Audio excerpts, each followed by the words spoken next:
my now privilege to invite a man who's got so many facets and can certainly turn the country around. I had the privilege of meeting Amitabh Khan a couple of years ago, and not just on one occasion, but a couple of occasions. And I know for a fact he's a man who's very ambitious and get things done, and wants people to embrace the digitalization and new technologies, etc. So, Amitabh Kant, it's my privilege to invite you to the INZBC Summit today. Amitabh Kant is the CEO of National Institute of Transforming India, NITI Aayog. He's also the member of IAS Kerala Cadet of 1980, and I think most of the Indians know about this, but for those of you who don't know, here in New Zealand, he's been the key driver for Make in India, Startup India, Incredible India, God's Own Country, these initiatives that have positioned India and especially Kerala state as a leading manufacturing and tourism destination. And as Amitabh, you would know that New Zealand is also considered a God's own country. But look, we really welcome you, and we are really looking forward to hearing the insights on how the two countries can grow economically and with trade after in a post-COVID scenario. Welcome, Amitabh. Over to you. Thank you, Sunil, for that kind introduction. Mr. Earl Rattray, the distinguished Honorable Phil Twyford, who just delivered a very visionary and far-sighted speech. Ladies and gentlemen, at the outset, let me thank the India-New Zealand Business Council for inviting me as a keynote speaker at this summit. The Indian diaspora in New Zealand is a strong community that dates back to 1800s. Today, India has grown to become one of New Zealand's largest market in the South and Southeast Asia for goods and services. Several New Zealand companies have also come forward and are manufacturing in India under the Make in India initiative and have invested towards establishing operations in India and utilizing its vast domestic market. The pandemic has shown us more than ever the importance of partnerships in pursuing national and global goals. Growth will play a very critical role in charting India's journey in the post-COVID era, and in order to achieve this growth, global partnerships are essential. It is with this same spirit that we must continue working to script India's economic recovery, using technology to leapfrog, and pursuing our own growth story. I'm certain that India and New Zealand will be our excellent partners for growth and will play a very critical role in shaping the new economic order in the post-COVID world, much as we are shaping the world order in playing cricket against each other and playing together cricket in England. We'll continue to shape the global destiny. Ladies and gentlemen, my view is that exports will be the engine through which we will drive growth in the near term. Globally, demand is rising and the world is awash with liquidity. Our exports have grown, our foreign direct investments have grown enormously. Despite the COVID, our exports have achieved record levels and the highest level of foreign direct investments during the last year. This has largely been possible because we've pursued reforms, we've eased regulatory burden, we've jumped up 79 positions in the World Bank Ease of Doing Business, and we've lowered the cost of logistics, which are all critical for doing business.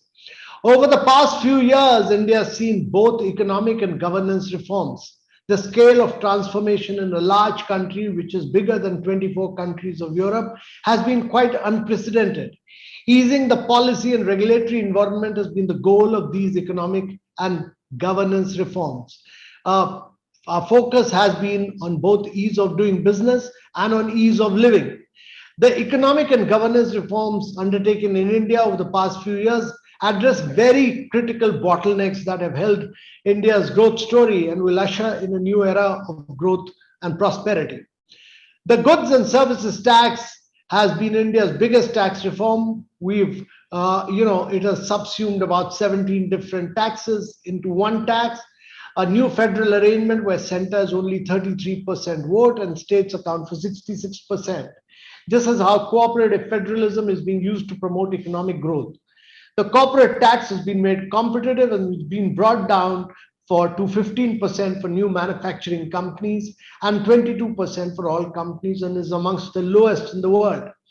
India's rank in ease of doing business has improved 79 points, and we are determined to learn from New Zealand on how it reached #1, and we are aiming to be in the top 25 very shortly. We have taken some truly path-breaking regulatory measures: the Insolvency and Bankruptcy Code, the establishment of real estate regulatory authorities, and the abolition of the Foreign Direct Investment Promotion Board, which has liberalized the flow of FDI. We have achieved massive scale of digital transformation and financial inclusion through the JAM Trinity, the Jan Aadhaar Mobile Trinity. Today, 55% of all bank accounts created across the world were opened during the 2014 to 2018 period were opened in India. We have constantly worked towards enabling size and scale in the manufacturing sector, with the overarching goal to be able to address the cost disabilities that manufacturers and suppliers face vis-a-vis global manufacturing. We have launched a production-linked incentive scheme, which aims at bringing size and scale to manufacturing, and which will focus on moving from high volume to high value production. It rewards performances and provides direct revenue-based incentive.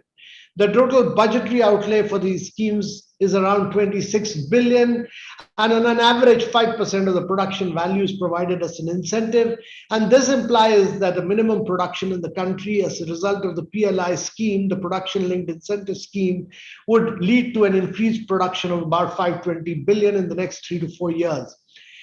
India has been also at the forefront of powering growth through creating world-class infrastructure and logistics. Infrastructure will power through the National Infrastructure Pipeline, which envisages $1.4 trillion worth of investments, and 21% of investment will come from the private sector.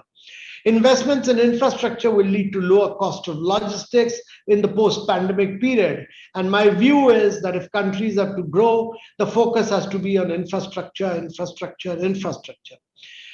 We've also cleared the deck for alternative financing tools such as asset monetization and privatization, which will help not only raise funds for the government, but also bring in efficiencies through private sector participation, further boosting productivity and growth. Ladies and gentlemen, as the gains to economy from engaging in international trade are well established, trade agreements, whether bilateral or multilateral, have played an integral role in the expansion of global trade. Our goal is to make ourselves an integral part of global value chain. Trade agreements and bilateral policy will be important to realizing this goal, but they have to be done on a win-win scenario. Further, transformational policies and schemes such as the production-linked incentives, as well as Make in India, will lead to greater investments in the country. This will lead to a boost in manufacturing and exports and will deepen our integration with global value chains. We have seen large manufacturers of mobile phones and all the contractors, all the subcontractors of Apple and Samsung and all electronic manufacturers across the world shifting their bases to India, and we expect this trend to become stronger in the future. Ladies and gentlemen, as I said, in negotiating the bilateral trade agreements and the multilateral trade agreements, it must be ensured that the trade agreements must create a win-win situation, and we'll be very happy to work with New Zealand to take forward this bilateral agreement. We must seek to learn from each other. Agriculture is one example. India is ripe in raw materials, yet lacks the processing capabilities. New Zealand, on the other hand, has well-developed processing capabilities, especially in dairy, for instance. And therefore, there is much where we can work together. India has been taking proactive steps toward establishment of food processing industries in India. Ladies and gentlemen, there is much to learn from New Zealand on how it is ranked as the easiest country to do business in as per the World Bank. We must learn from New Zealand in this sphere. Similarly, New Zealand is one of the finest tourism destinations in the world, and there is much to learn by India and Indians from New Zealand and how it has become such an attractive destination for the rest of the tourists from across the world. Indian businessmen can also act as ambassadors to India growth story and facilitate and encourage investment from New Zealand into India and vice versa from India to New Zealand. Ladies and gentlemen, over the past decades, India has focused on sunset areas of industry rather than capitalizing on sunrise sectors of growth. India is now focusing on electric vehicles, battery storage, manufacturing, and many new areas of growth. Our focus has been to capitalize on the immense potential of artificial intelligence, data analytics, blockchain, cybersecurity, cloud computing, and genomics with applications all across India in both commercial and social aspects. We will create the enabling environment for these technologies to thrive. And ladies and gentlemen, take digital payments, for example. The government worked with the private sector to create the unified payment interface on which multiple apps were built. Now, India's digital payment ecosystem is a model for the world. In terms of volume, the unified payment interface has already surpassed Amex and looks set to surpass Visa and MasterCard in the next few years. Ladies and gentlemen, India is well placed to take advantage of the ongoing realignment in global value chains through a considerable easing in its policy and regulatory environment. The moves which have made by India over the past few years bring much needed policy clarity, consistency, and predictability in the regulatory environment. These moves are also resulting in the increased formalization of the Indian economy. India has also taken significant, bold, and ambitious structural and governance reforms in the social sector, powering growth in India's human capital as well. These moves are ensured to lead to India's status as one of the most attractive destinations for both domestic and foreign direct investment. Ladies and gentlemen, the world order is changing and it's in a flux, and India is ready, along with other countries from across the world, especially New Zealand, which is a trusted partner and a friend. We look forward to playing a significant role along with New Zealand in shaping the economic order in the post-COVID world. Ladies and gentlemen, I was delighted to hear Honorable Phil Twyford's speech. He's a great ambassador of India in New Zealand, and more than just being a minister for disarmament, arms control, trade, and export growth. He sounded like a great friend of India, which he is. And therefore, ladies and gentlemen, we'll work with Honorable Phil Twyford in taking our relationship forward in all aspects of trade, commerce, exports, and more than anything else, in human relationships between Indians and New Zealand forward, and take this relationship to greater and greater heights in the days to come. Thank you very much, ladies and gentlemen. Thank you very much for that, Amitabh. That's really insightful. And I think you've given us a few points, and I'm sure Minister Twyford would happily accept your challenge, and we will make sure we'll keep pressure on him to, be an advocate for us. I know you both have to rush for other appointments, but I just want to ask both a few questions. Phil, I think your mic is muted. But I'll start with you, Amitabh. I know you talked about the relationship between India and New Zealand, and being a recipient of Sir Edmund Hillary Award yourself. What does post-COVID scenario look like for the relationship between India and New Zealand, specifically in matters of policies and trade?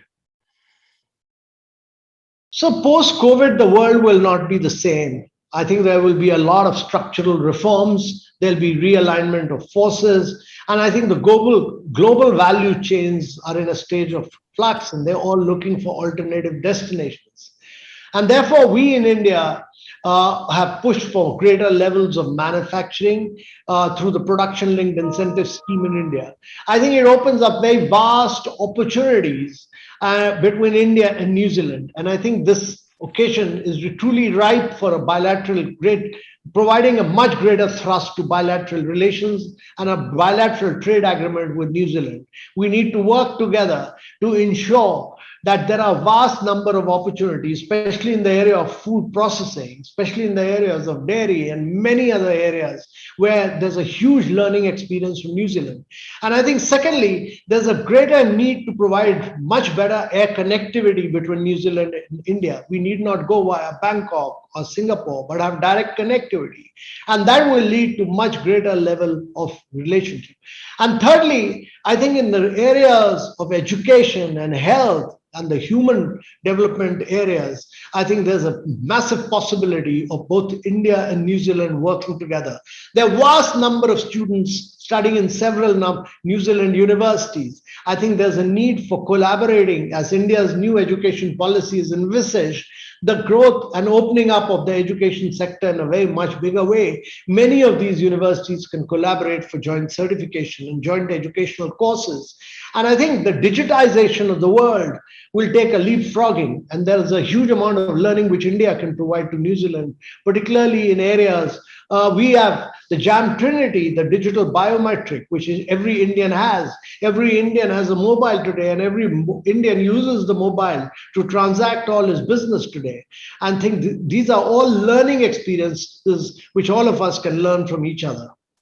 Thank you, Amitabh. I'll just bring Minister Phil in here. Minister, you've heard Amitabh talk about so many opportunities, and he's a great advocate of certainly direct flights. And he did help us a lot previously. But in the post-COVID, like New Zealand's looking for a new relationship with UK, with the FTA and other, with Australia, a resurgence of relationships. Let's not just use the word FTA, but where do you think in this post-COVID world, where there are different waves coming, but from a business point of view, both for Indian businesses and New Zealand businesses, where is the New Zealand government's initiative, or where are we looking at, post-COVID for a relationship with India and New Zealand?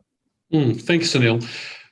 We've very much framed trade as being at the heart and at the centre of our recovery post-COVID, and we're pursuing a number of things to do that. We've doubled the amount of investment that NZTE provides to our exporters. We are trying to breathe new life back into multilateral trade agreements, including the WTO. We are trying to reinvigorate some of the existing trading relationships. But one of the key areas of this strategy is about resilience. And the way we think about post-COVID resilience in New Zealand is not by pulling back and becoming more isolated and trying to do everything ourselves, but actually diversifying our connections and our relationships with the world. And this is where I see the opportunity for us to grow the relationship with India. We have this amazing, dynamic diaspora community in New Zealand. India is such an important player in the Indo-Pacific region. And you will have listened, like me, to Amitabh's account of the sheer pace and of the reform process in India, the growth that's going on there. I think there's an opportunity here for us to grab and build economic value in that relationship through direct economic cooperation initiatives in the context of a very dynamic and rich people-to-people relationship. And that's the interest that we have, and I think the potential is just so exciting for us to do that. Thanks very much for that, Minister. Just coming back to you, Amitabh. Post-COVID, certainly we are in a new world, and there are certainly new industries, new sectors coming up. So where do you think the potential is for New Zealand to look at that? There might not be big industries, but small industries where New Zealand investors and businesses can look at as a JV post-COVID. Yes. Food processing, starting from value-added agricultural products, dairy, entertainment, the